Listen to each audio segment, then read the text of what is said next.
5:38 a.m. Shoot, ain't no shortage of jobs here in Central Georgia. Hey, listen. Yes. I'll tell you that much. That's good, though. We like to have all of the job openings. No shortage of jobs, no shortage of heat, no shortage of humidity. That one too, that's for sure. You are welcome. Thank you, Courtney. It's going to be lovely today. Yeah, another very summer-like afternoon is on the way for today, everyone. Hang in there. We are quickly approaching fall, everyone. And I know if you're like me, you can't wait for that to happen.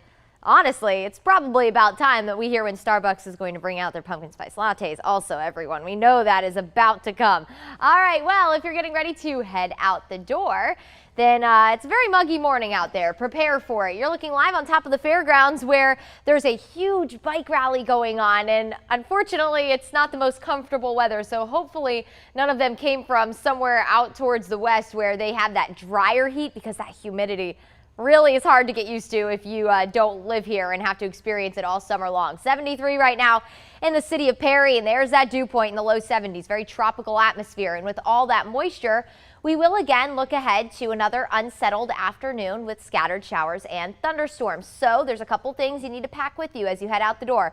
Water bottle, umbrella, or raincoat, all of those things will be needed. While we don't have a widespread rain chance today, we will have that chance for those pop-up summer-like afternoon showers and storms. Could we have a strong storm or two?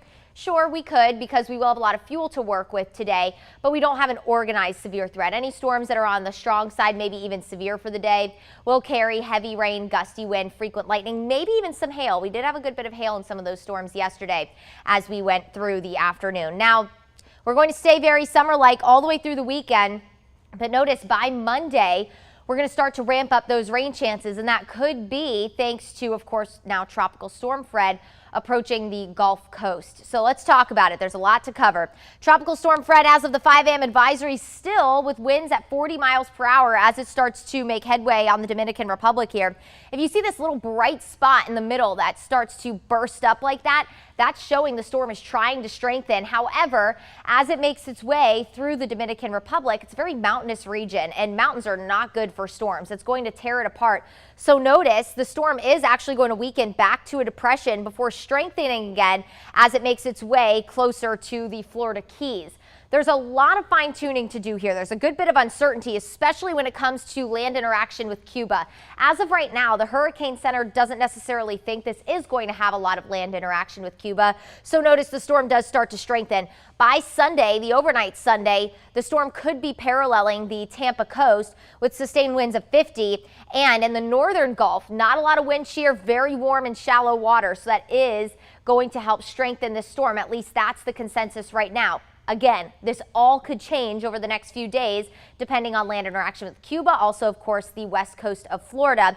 But right now, the Hurricane Center is thinking this will be a fairly stout tropical storm as it makes its way closer to the Pensacola area. Where could this storm go? Models are not in good agreement on exactly the timing of this storm, but it does look like, notice the Euro as we head through the overnight Monday. This storm holds together, the Euro holds the storm together a little bit better, so that is going to increase our rainfall total, also those wind gust values we could experience here. Meanwhile, the GFS trails behind a little bit, rolls in slower, is a lot more disorganized, doesn't bring us as much rain. So right now, this is going to be a rainmaker for us, it looks like. But when it comes to any kind of severe weather or wind gust threat, that still needs to be fine-tuned. We are going to look ahead to that, though, by the start of next week. In the meantime, we will be summer-like with afternoon storms and highs in the low to mid-90s.